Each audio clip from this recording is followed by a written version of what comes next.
Welcome to Taking the Leap into Commercial Real Estate, the #1 podcast dedicated to helping you get comfortable in the commercial real estate arena and equipping you with the latest market news, insights, and strategies you need to make informed decisions about investing.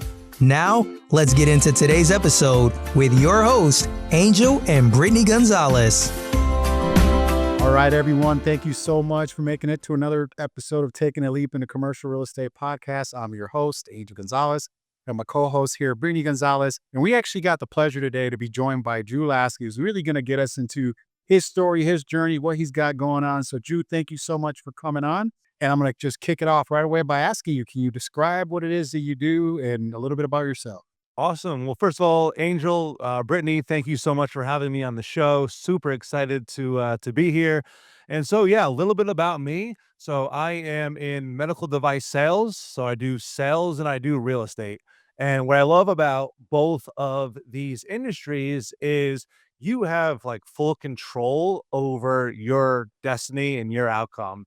And when I was graduating college, I studied business economics, but I wanted to get into sales because before I graduated, I was working as a bank teller and I would see everybody that came in that had big deposits. They were either a business owner, in sales, or in real estate.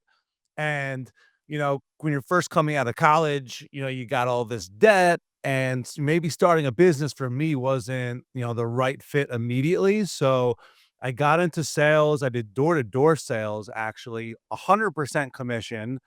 And it was just one of those things where it was a complete grind. Like you had to go out there, you were getting beat up.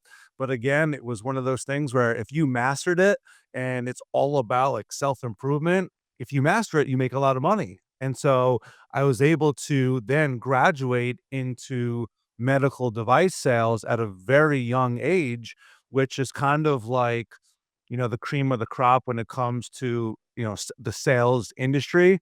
And I was just so fortunate to be able to, get in at such a young age. And really, it allowed me to save money and then invest in my ultimate goal, which was to always, invest in the real estate. And what actually got me into real estate, other than the fact that you have full control over it, is when I was my first medical sales job, our manager, this guy, he wanted us to live like this super luxury lifestyle. I call it like the luxury prison because he would tell us, "Hey, go out, buy the biggest houses, buy the fancy cars." And his whole like thought process was, "Hey, you guys like deserve like this lifestyle for working so hard." And I call it like the hamster wheel, right? We've all heard of the rat race, but with the hamster's bigger than the rat, but it's the same thing. And one day I actually overheard him speaking to another manager. And obviously I wasn't like supposed to hear this, but he was saying how the reason why he was promoting that lifestyle wasn't really for us. It was really for him so that he could earn all the bonus checks like at the end of the year from us going out there and working hard.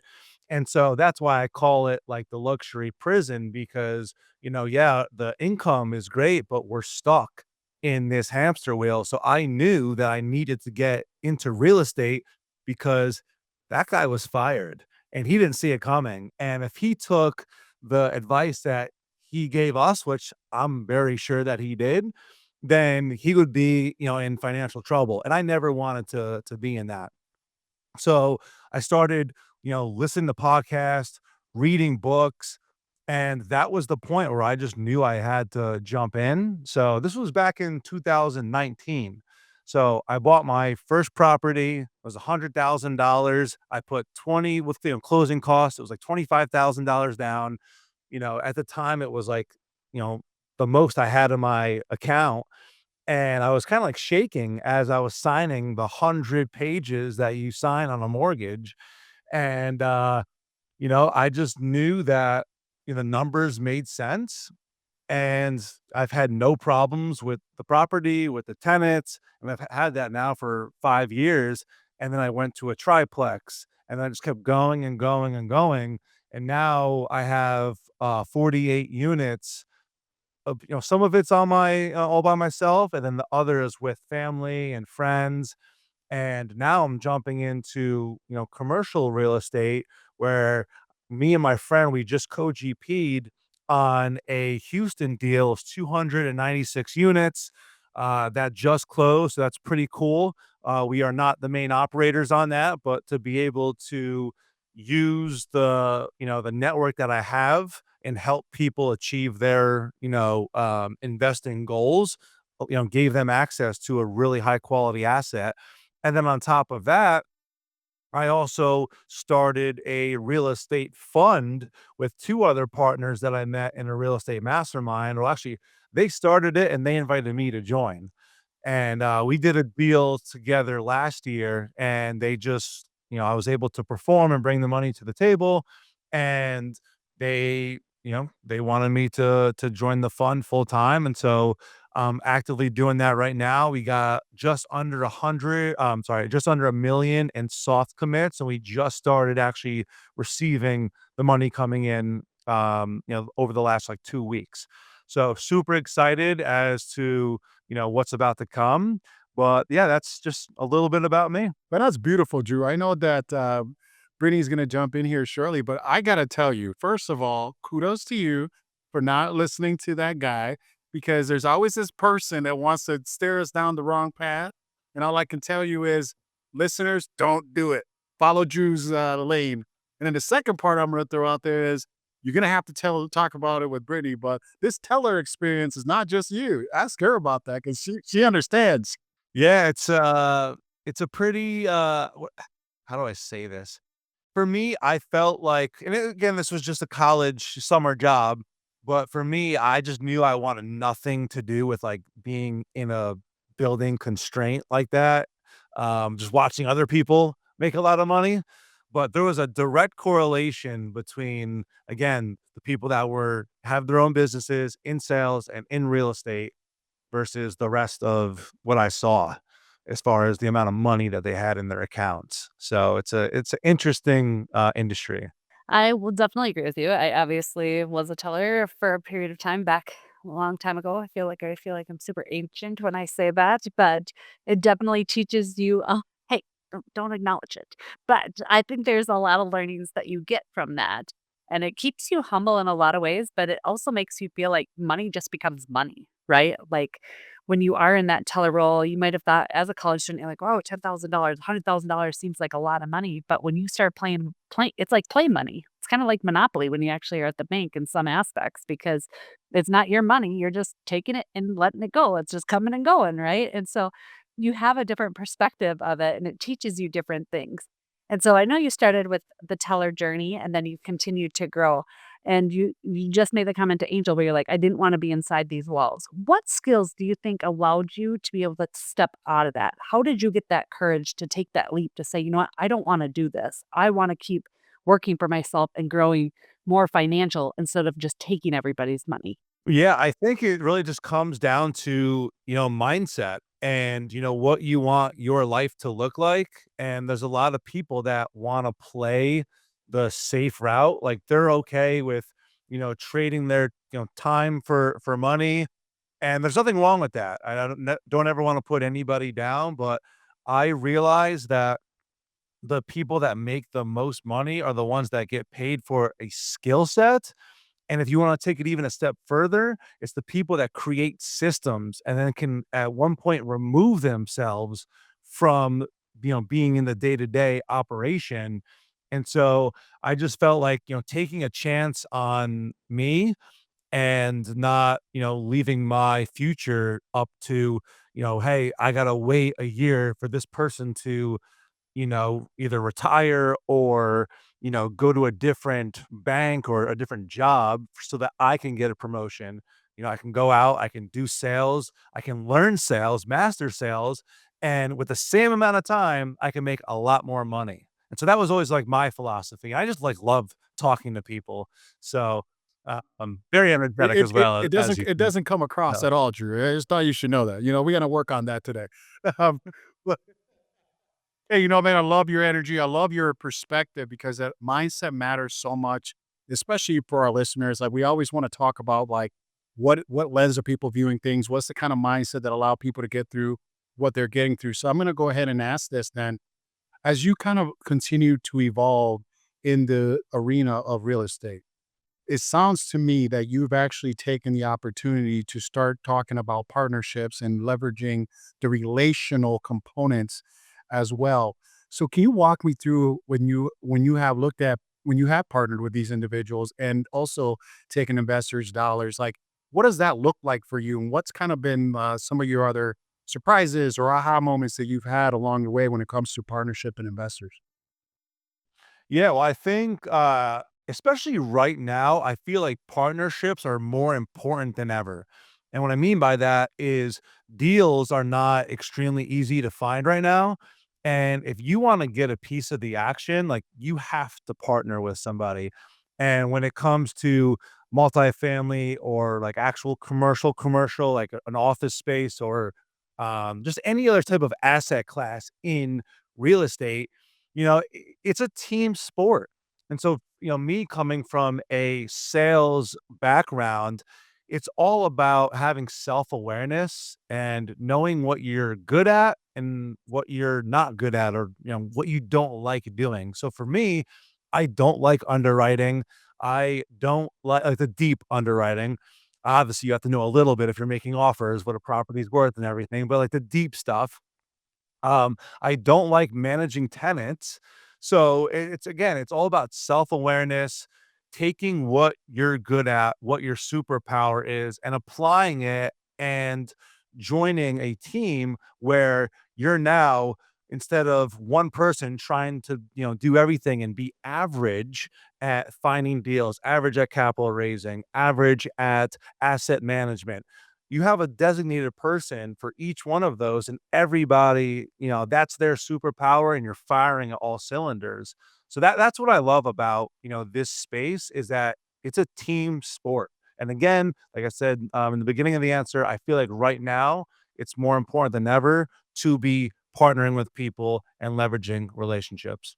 No, no, you're right, is the fact that so this is one of the things I tend to interject every now and then because when you hit something I that was so important, and I just think right now people need to really understand when we are looking at partnerships and when you're looking at doing things, leveraging the superpower is a superpower. I don't understand sometimes why people are so quick to like not lean in because they're like, wait, I'm not the lead sponsor. Don't worry about who's the lead.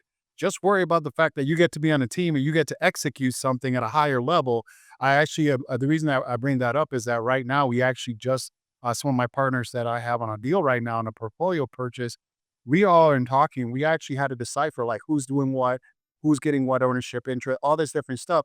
And by the time you knew it, everyone was willingly, when like, yes, I will give up a piece of the pie for you to do that great thing that you're doing. And so I just wanted to make sure that we didn't bypass that too quickly because I think at this current stage, especially in this market, but we really have to look at that as an opportunity and not so much as a downfall. Like I feel like a lot of people are making that mistake right now.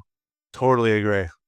Well, that's gonna lead me right into this. So, Drew, you started started your journey, you're young, you're wise.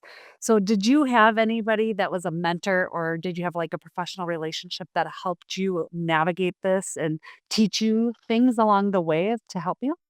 So from a real estate standpoint, I didn't have a mentor, but there was just something that happened like when I was, growing up that I just knew that I had to get into real estate.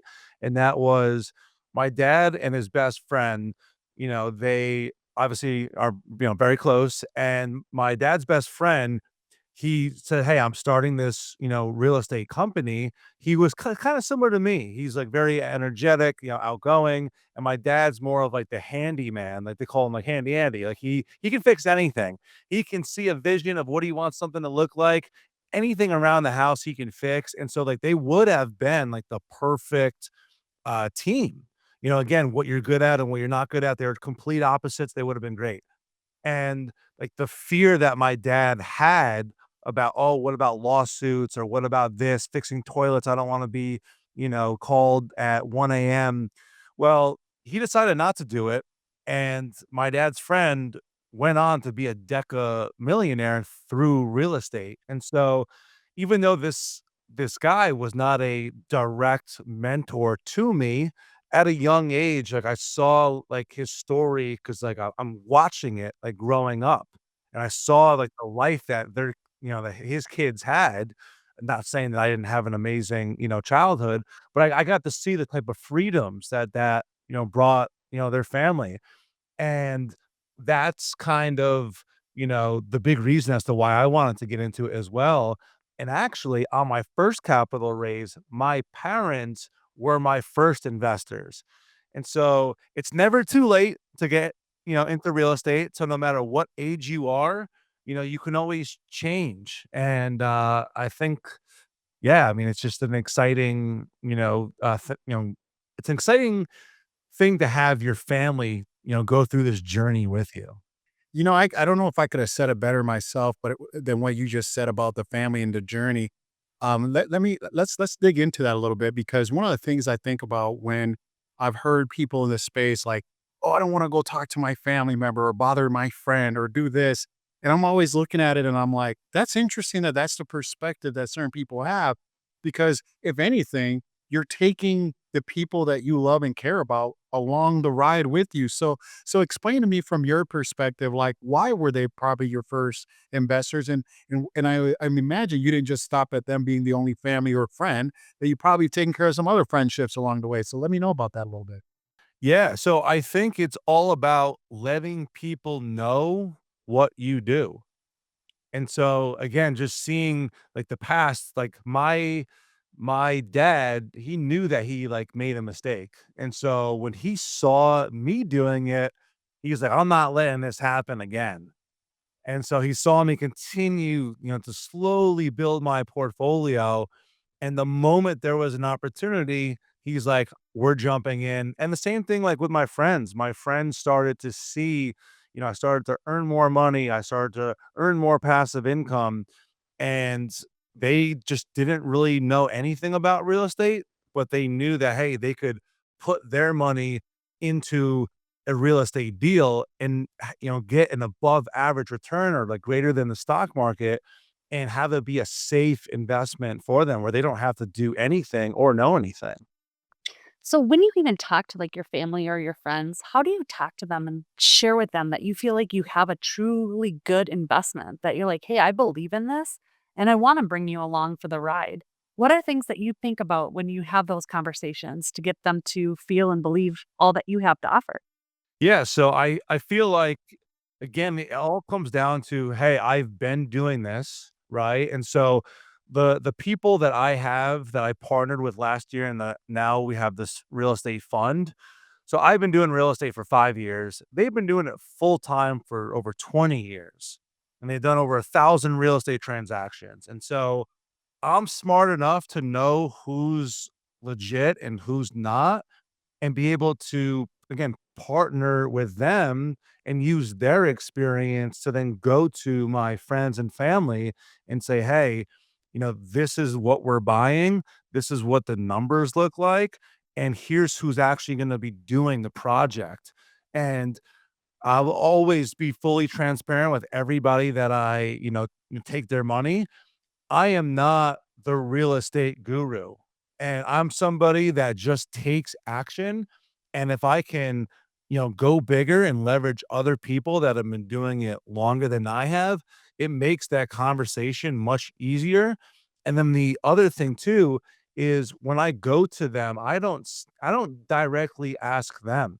I ask them if they know anybody that would be interested in a really good investment that's completely passive, that's gonna, bring a good return. And then they say, "Oh, well, I might be interested in that. What is that?" And so just because you're not directly asking them, it kinda, like, lets their, guard down, and it makes them more curious. And so now, again, they don't feel like you're selling them. Now you truly have an opportunity that they wanna learn about. I gotta say, I of all the people that I've talked to, I haven't heard that many people say using that angle, and I love that because that's actually, quite frankly, genius. And the reason I say it like that is because a lot of times we just come right at it I actually, on my flight from Denver to Utah today, I was remember just texting someone about an opportunity, and I went right at him. I'm like, what about this opportunity? So it's kind of one of those situations that you're like, I like that idea of being able to like, do you know anyone that might be interested? I'm like, that's solid, man. I can appreciate that. Which is unique because again, a couple of things I already do so early on that I'm hearing already in this podcast with you is the fact that you are looking very forward thinking. You are looking at things in a very unique way, especially this early in the career path.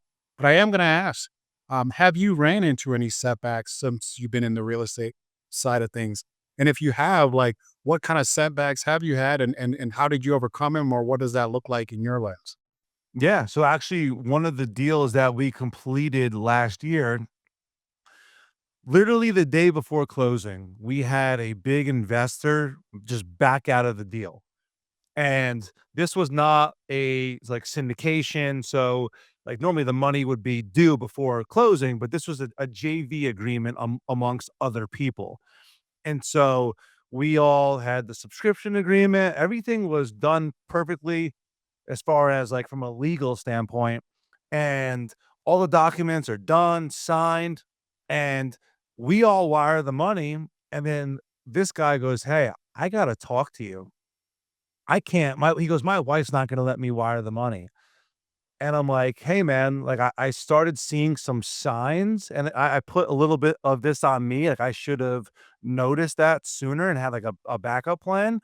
But he he just backed out of the deal, and we had to end up doing seller financing, which the deal still worked, thank God. So the seller was like, "You know what? This has been under contract for, long enough," and he goes, "I'm open," or we actually asked him that, but he's like, "Yeah, I'm open to doing, seller financing," and the deal still worked. So because the deal was actually a real deal and not just like something where like, "Okay, I'm gonna raise a bunch of money and I hope this works out." It was no, it was a legitimately very good deal that we bought under value. And because it was a good deal, we were able to work through it and get it done.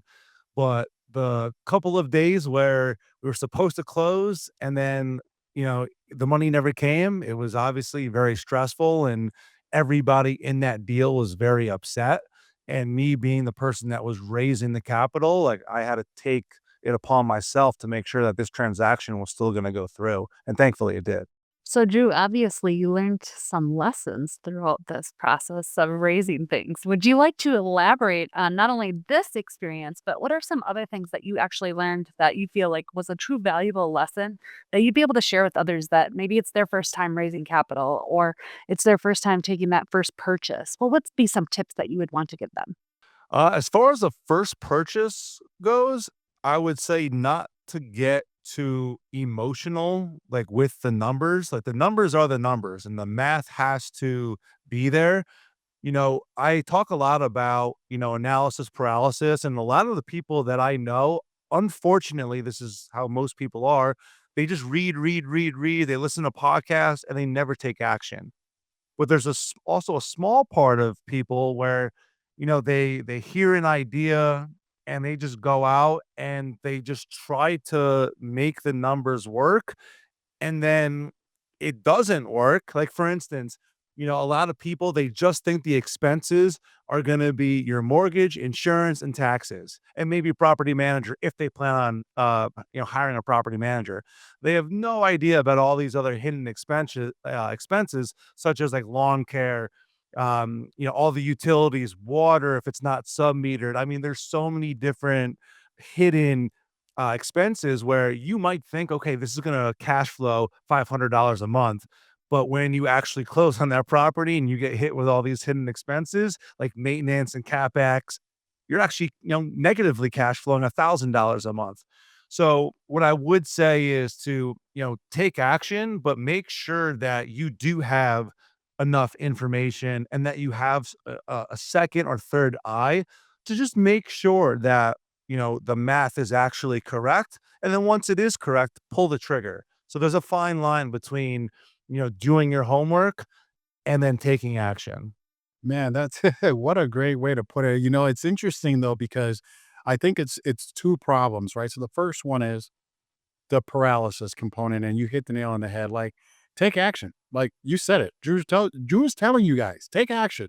Because at the end of the day, while taking action, I always like to say fail fast, fail forward. Like the better you go, you're gonna have a lot of takeaways. Plus, one of the things I love about taking action, a lot of times people are talking about things as winning and losing. You actually it's either winning or learning. There's always something, a takeaway, a learning point, all these things. And the other thing that you actually mentioned that I have ran into personally, which I'm absolutely going to mention, is the fact that you got to make sure you just don't make the numbers work. There are hidden things. So I will also even go a step further and go, maybe also make sure you have some built-in safeguards. And the reason I say that is because we had a building that got a flood. Like, imagine you thought you underwritten everything. We had a HVAC problem. I'm like, no problem. We got it under control. We got it underwritten. Oh, we got this other problem. No problem. We got it covered. And then all of a sudden, I saw a video of our building getting flooded, and I'm like, oh my god, I do not know what to do here. And so one of the things that I can honestly tell you is that I learned a lot. I learned a lot about tenant relations. I learned a lot about overcoming obstacles. There's so many different things that we did, but at the end of the day, because I took action, I still was able to learn from a bad situation and really hopefully propel my future endeavors. So I appreciate you sharing that because I do think sometimes we just got to be okay with learning through going through the gauntlet in some aspects, but do not just make a number work just to make a number work. I'm just going to throw people, too many people have done that. Please don't. But especially because I'm about to lead into this question, which is, Drew, as the banking regulations have changed and interest rates have changed and all these headwinds, especially multifamily and other things have happened. I'm going to ask of you, like, where do you see the future of the industry? And then what opportunities or challenges do you think lie ahead as we continue to go down this path? I think right now you're going to see a lot of creative deals. I mean, we're underwriting a lot of deals per week, and I feel like everything is overvalued. And what we're seeing too is there's not a lot of sellers that are like dying to sell. Like the banks, back in 2008, if you were defaulting, they were fire selling that property elsewhere. But now banks have like these asset management departments, and they're figuring out ways to work with these sellers more so that they don't have to, sell the property for a significant discount. But I think that, moving forward, you're going to see a lot of deals where you're doing seller financing and you're doing, the loan assumptions or like a sub two. You're going to have to get creative because what these sellers want, it's just again, the numbers are not working out right now. And if you're able to put deals together creatively, A, it's less money out of your pocket or less money that you have to raise. And B, you're going to have a lot of people that, they're just going to do the traditional method and they're just going to be spinning in circles. And ultimately they'll end up like leaving the space. And so times are obviously tough right now. If you can figure it out now, in the next 5, 10 years, it's gonna be a lot easier. Great point. Great point. And then there's one thing that, I wanted to say this earlier, but we were talking about, like, winning and then learning. And one of the things I wanna share with your listeners is when you make mistakes, it's not if, it's when. When, yep. The most, like, successful people, I don't care, like, what industry it is, when you make that mistake and you take that L or you learn, the time between you taking that next action has to be quick. You can't like dwell on it too fast. Like there's a lot of people where they think that okay, I got all the numbers for this property, it didn't work out. I'm gonna just now sit on the sidelines for a long time. It's like you have to take that lesson and then apply it again, and you just keep learning and learning, and then ultimately you become successful. I think that's so important in so many things in life, but because I think anytime we get presented a challenge, it's very hard to hold on to the past or hold on to different things that impact us. And it goes back to even how you started it. It really comes down to our mindset, right? How do we be able to just kind of shut the door, shut the chapter on it, and continue to move forward? Because we want to be able to take a lesson and learn from things, but how do we continue to navigate and see what we need to do and change things and make sure that we're helping anybody and everybody that comes in our path? Um, Absolutely. which and I say that with yours, Drew, you brought in a lot of things. We kind of talked about like different impacts within family. So I'm just going to transition right to one of my favorite questions that I like to ask all of our people that join this podcast. And that is that one of the things that is really important to us in our organization is faith, family, and giving. These are three things that truly resonate with all of us on our team.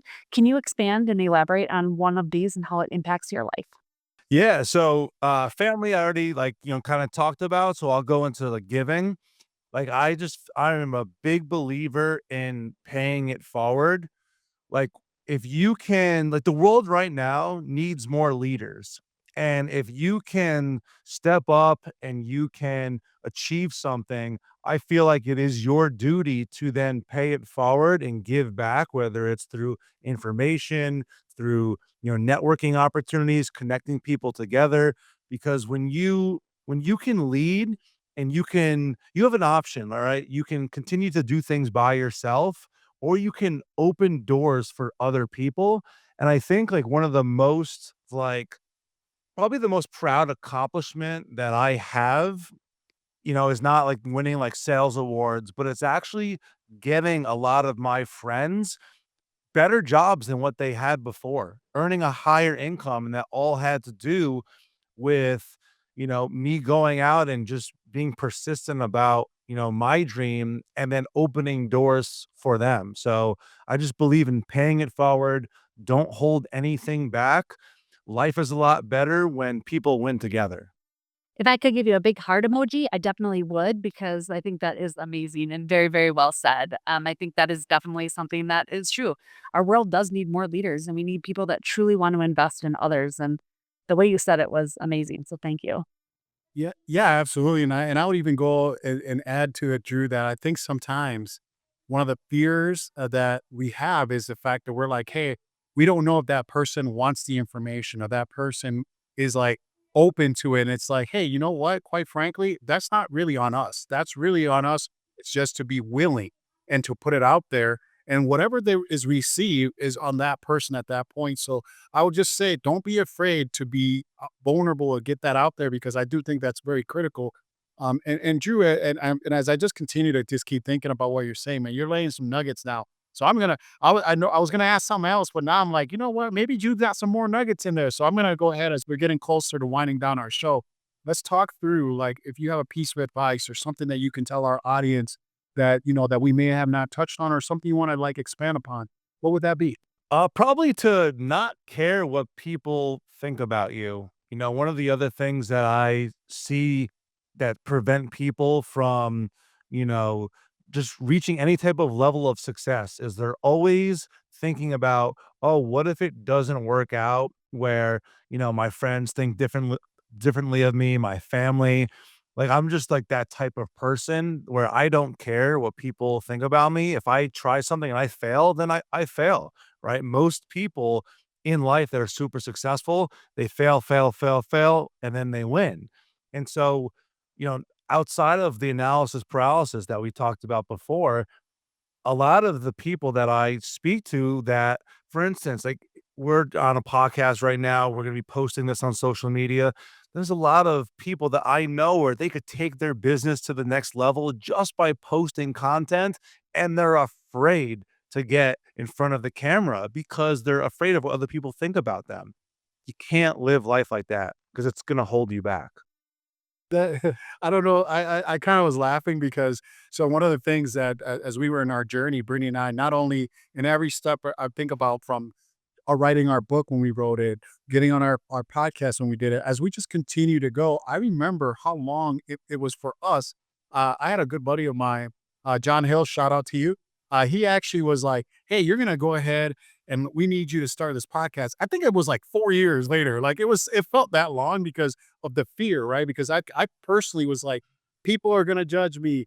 I don't know what they're thinking. They don't know, they don't care what I'm thinking. They don't care what I look like. And as I kind of go down the path, as I think about just our audience, I think about our channels that we have, all these things. And I'm like, what do you mean we have 8,000 people looking at us today? Like, as I kind of think about all these things, it's all out of fear, but we just kept going. And now I'm like, my goodness, like we actually had we have three daughters, and one of our baby girls, our 2-year-old and 3-year-old, they actually were holding up mom and dad's book. And I just remember thinking to myself, like, how do we get here?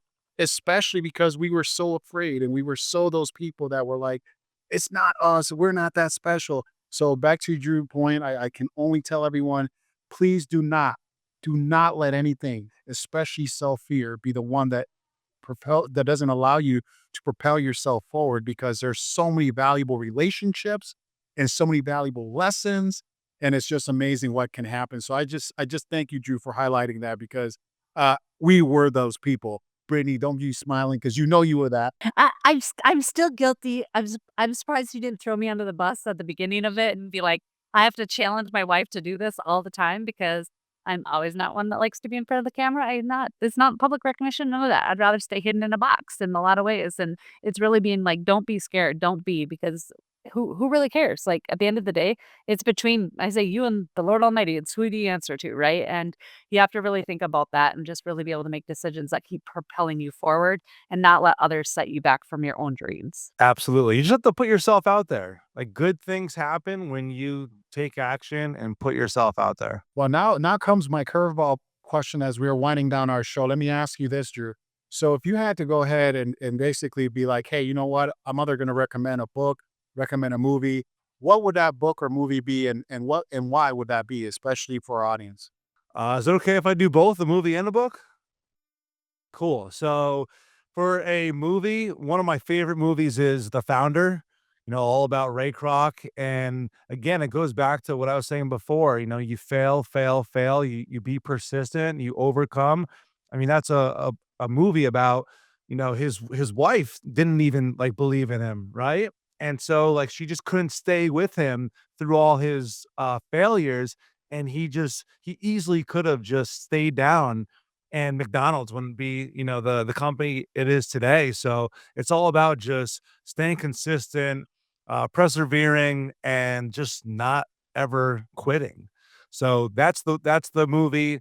A book that has recently changed like my perspective on a lot of things is the Dan Martell's new book called Buy Back Your Time.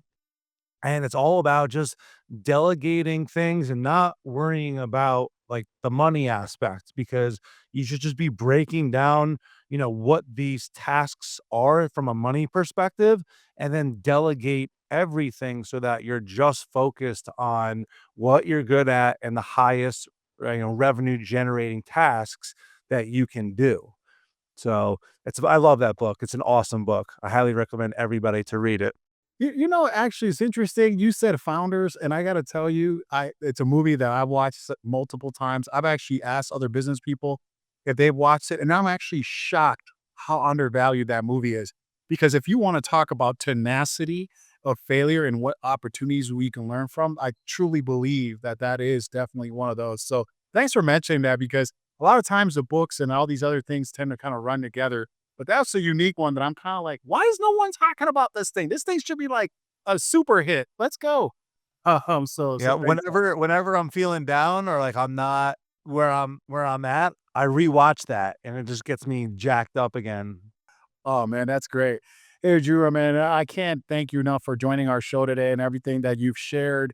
And so I do definitely want to make sure that we talk about this component. But if anyone in our audience wants to get advice or wants to be able to connect with you or invest with you, how would they go ahead and do that? Yeah, so I hang out on Instagram the most, and so my handle is at Drew_Lasky. That's Lasky.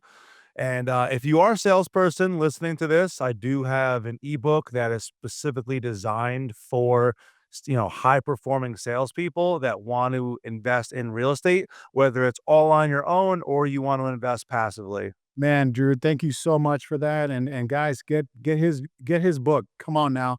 Every little bit of learning and knowledge that we can do is going to just only put you in a better space. But I'm going to go ahead and wrap up our show today.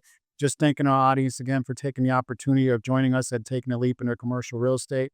We also hope you enjoyed the conversation we had today as much as we did. Drew, you did awesome. Brittany, thanks for joining us today.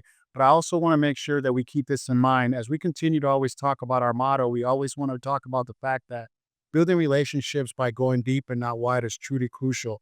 As you heard today, Drew took the advantage of the opportunity of some of these relations to really expand upon not only his business, but ultimately putting him in a position where he actually gets to know some pretty instrumental people that are making moves out there and get to partner on funds. So just continue to focus on those things. And I will tell you, you're going to go a long way. And until next time, guys, thank you so much for joining us today. Appreciate you. Thank you for joining us on the Taking the Leap into Commercial Real Estate podcast. If you enjoyed the show, please take a moment to support us by subscribing and leaving a positive rating and review on Apple Podcasts and Spotify. And remember, the views and content shared on this podcast do not reflect that of Keystone Private Capital. Thank you for tuning in, and we'll catch you in the next episode.